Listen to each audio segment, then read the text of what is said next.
వార్తల్లోని వివరాలకు వెళ్తే రాష్ట్ర ఉప ముఖ్యమంత్రి పవన్ కళ్యాణ్ జన్మదిన వేడుకలను కర్నూలులో జనసేన నాయకులు ఘనంగా నిర్వహించారు. సెప్టెంబర్ 2న పవన్ కళ్యాణ్ పుట్టినరోజును పురస్కరించుకుని కర్నూలులో జనసేన వీర మహిళలు వారం రోజుల పాటు సేవా కార్యక్రమాలు నిర్వహిస్తూ ఉన్నారు. అందులో భాగంగా రేణుకా ఎల్లమ్మ దేవాలయంలో లలితా శాస్త్ర స్తోత్రాలను పఠించారు. పవన్ కళ్యాణ్ మంచి ఆరోగ్యంతో ఉండి ప్రజాసేవ చేసేందుకు దేవుడి ఆశీస్సులు ఉండాలని వారు కోరారు.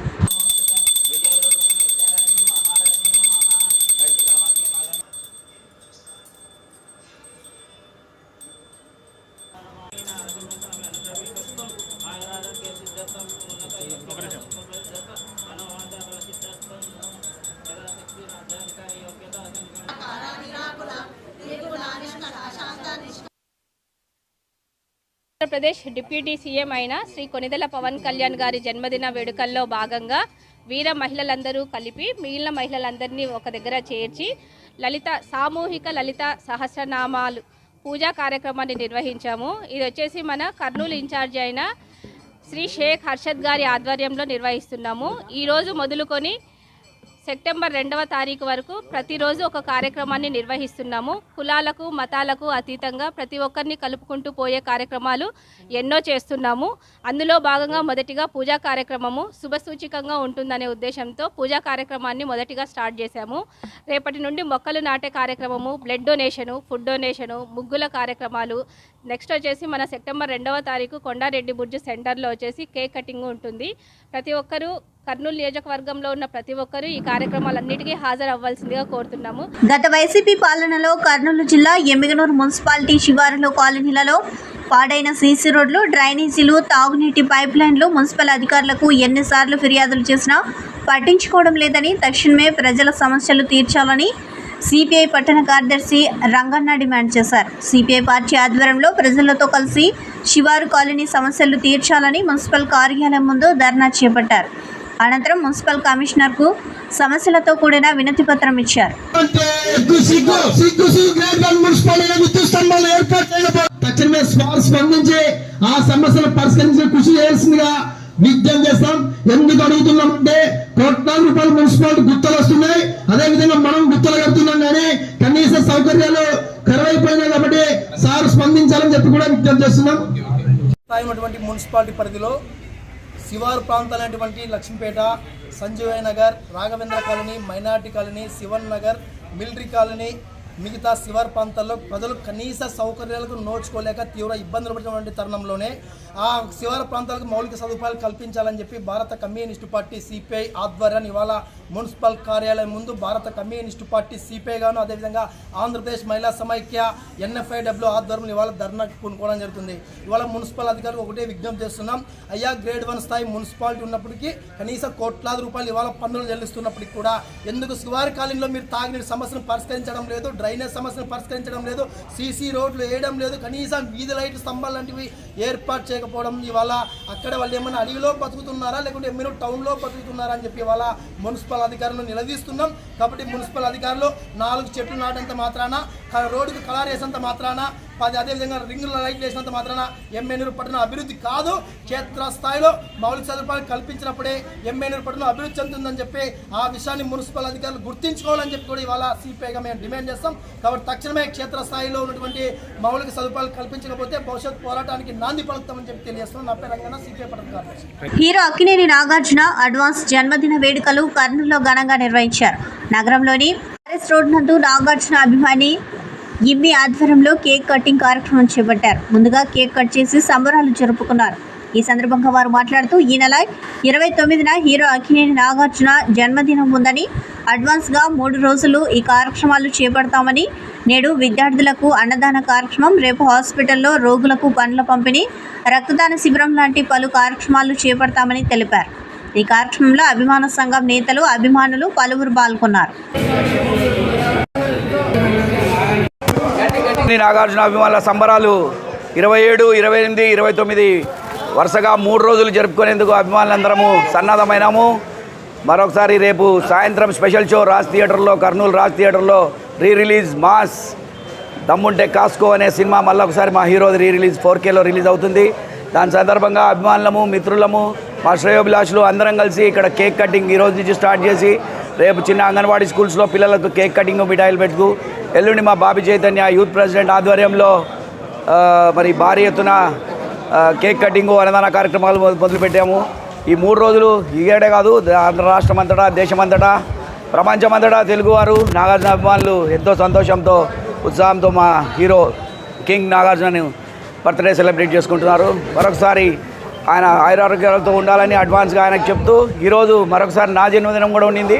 దాన్ని కూడా మరి పురస్కరించుకొని కేక్ కటింగ్ బాబు బర్త్డే అంటే మా కింగ్ బర్త్డే, నా బర్త్డేని కలుపుకుంటూ మా ఫ్రెండ్స్ అందరం కలిసి ఎంతో సంతోషంగా చేసుకుంటున్నాము.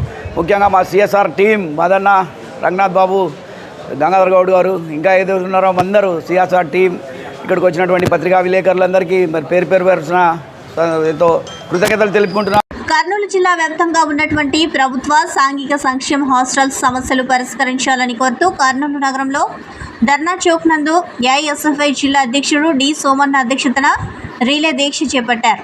ఈ దీక్షను ఉద్దేశించి సిపిఐ జిల్లా సహాయ కార్యదర్శి ఎస్ మునెప్ప, ఏఐఎస్ఎఫ్ఐ జిల్లా అధ్యక్ష కార్యదర్శి సోమన్న ఎస్ షాబీర్ భాషలు మాట్లాడుతూ ఎస్సీ, ఎస్టీ, బీసీ, మైనార్టీ హాస్టల్స్లో విద్యార్థులకు పెండింగ్లో ఉన్నటువంటి మెస్, కాస్మెటిక్, రంగుపెట్టెలు మరియు ఖాళీగా ఉన్న కుక్, కామాటి వార్డెన్ పోస్టులు భర్తీ చేయాలని, హాస్టల్కు సొంత భవనాలు ఏర్పాటు చేయాలని, అదేవిధంగా జిల్లా వ్యాప్తంగా మూసివేసినటువంటి హాస్టల్స్ పునః ప్రారంభించాలని 27, 28, 29 తేదీల్లో రాష్ట్ర వ్యాప్తంగా జిల్లాల కలెక్టరేట్ కార్యాలయం ముందు నిరసన దీక్షలకు పిలుపునివ్వడం జరిగింది. అందులో భాగంగా కర్నూలు జిల్లాలో కూడా 27వ తేదీ నిరసన దీక్షను చేపట్టనున్నారు. అదేవిధంగా రాష్ట్ర ప్రభుత్వం హాస్టల్లో చదువుతున్నటువంటి విద్యార్థులకు రోజుకి 33 రూపాయలు మాత్రమే ఇస్తుందని, మళ్ళీ ఈరోజు అన్న క్యాంటీన్లలో ఒక వ్యక్తికి రోజుకు 90 రూపాయలు ఖర్చు పెడుతోందని అన్నారు. మరి అదేవిధంగా జైల్లో ఉన్నటువంటి ఖైదీకి ఒక రోజుకు 75 రూపాయలు రాష్ట్ర ప్రభుత్వం కేటాయిస్తుందని అన్నారు. దేశానికి దశ దిశ చూపే విద్యార్థులపై రాష్ట్ర ప్రభుత్వం ప్రేమ చూపడం ఎంతవరకు సమంజసమని అన్నారు. అదేవిధంగా పీజీ విద్యార్థులకు శాపంగా మారిన జీవో నెంబర్ 77ను రద్దు చేయాలని ప్రధానంగా డిమాండ్ చేశారు. లేని పక్షంలో ఏఐఎస్ఎఫ్ఐ ఆధ్వర్యంలో రాష్ట్ర సచివాలయాన్ని ముట్టడిస్తామని ఈ సందర్భంగా వారు హెచ్చరించారు. అనంతరం సిపిఐ నగర కార్యదర్శి పి రామకృష్ణారెడ్డి నిరాహార దీక్షలకు మద్దతుగా ఏఐవైఎఫ్, ఏపీ మహిళా సమాఖ్య, డిహెచ్పిఎస్, ఏఐటియుసి ప్రజా సంఘాల నాయకులు మద్దతుగా వచ్చి హాస్టల్ విద్యార్థుల సమస్యలు పరిష్కారం అయ్యే వరకు మీకు చేసే ప్రతి ఆందోళన కార్యక్రమంలో ప్రత్యక్షంగా ఆందోళన కార్యక్రమంలో పాల్గొంటామని మాట్లాడారు. ఈ కార్యక్రమంలో ప్రజా సంఘ నాయకులు లలితమ్మ, చంద్రశేఖర్, శ్రీనివాసులు, శ్రీరాములు గౌడ్, బీసన్న, శ్రావణి, భారతి తదితరులు పాల్గొని మాట్లాడారు. అనంతరం ఈ దీక్ష కార్యక్రమంలో ఏఐఎస్ఎఫ్ఐ జిల్లా ఆఫీస్ బేరర్స్ విజేంద్ర, రంగస్వామి, శరత్, వీరేష్, దస్తగిరి, శ్రీకాంత్, నగర నాయకులు మధు, షాబీర్, వినాయక్, మహిళా నాయకులు ప్రియా, సాధ్య మరియు విద్యార్థినులు ఈ కార్యక్రమంలో పాల్గొన్నారు.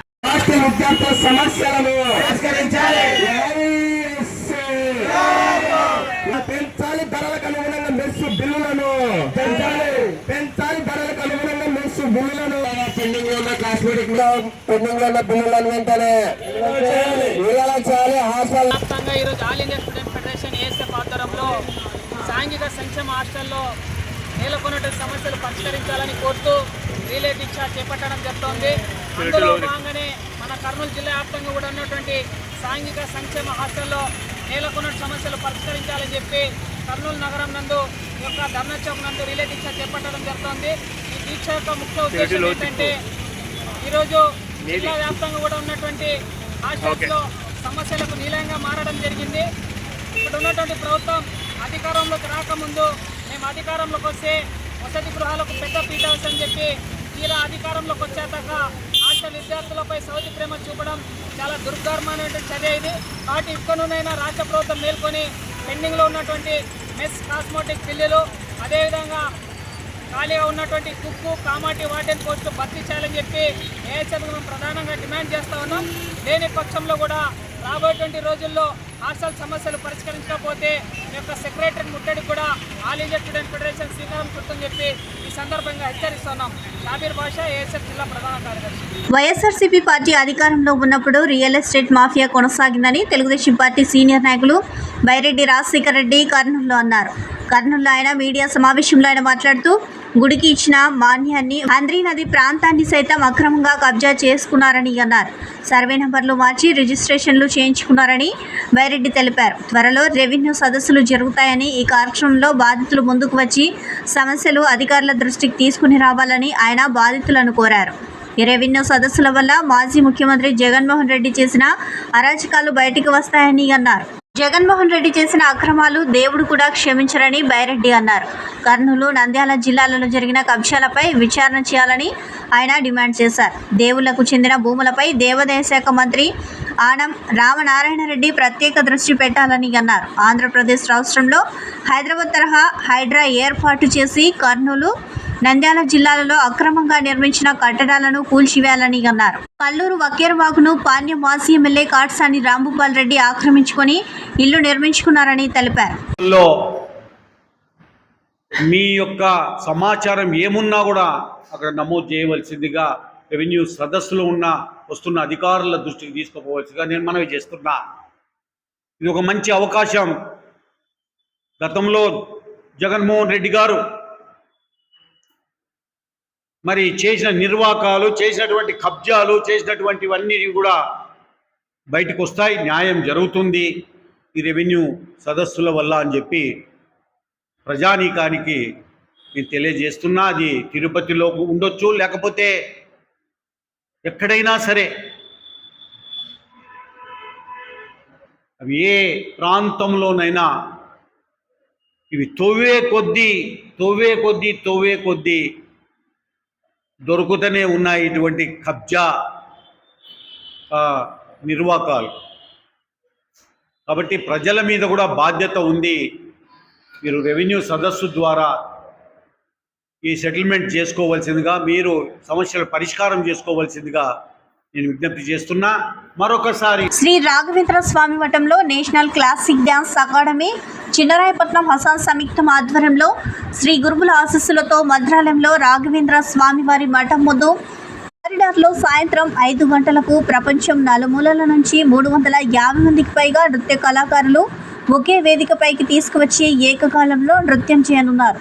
15 నిమిషాల పాటు రామనామ గీతాలు, వాయిద్య మరియు అకాడమీ మరియు పిల్లలు మఠం పేరును చేర్చి సందర్భంలో రాయల పాదాల వద్ద దృశ్య వేడుకలను అంకితం చేసే ఉద్దేశంతో ఈ కార్యక్రమం నిర్వహించబడింది. జపాన్, జర్మనీ, ఇండోనేషియా సహా భారతదేశంలోని వివిధ ప్రాంతాల నుండి వచ్చే ట్రీ ఆర్టిస్టులకు శ్రీ పాదంగల ద్వారా ప్రారంభించారు. Singh chief manager, international book of records మరియు శ్రీమతి అక్షత, శశికళ, భాగ్యలక్ష్మి, భారతీబాబు ఉన్నారు.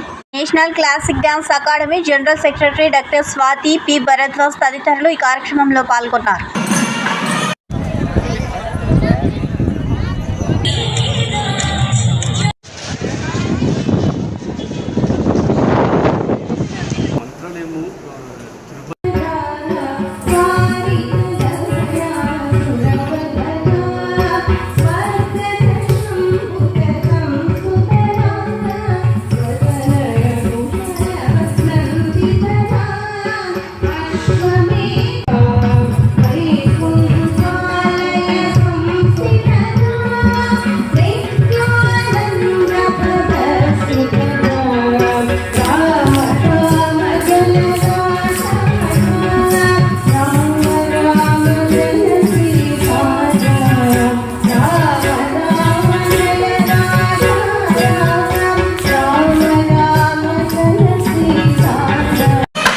ఈ వార్తలు ఇంతటితో సమాప్తం. నమస్కారం.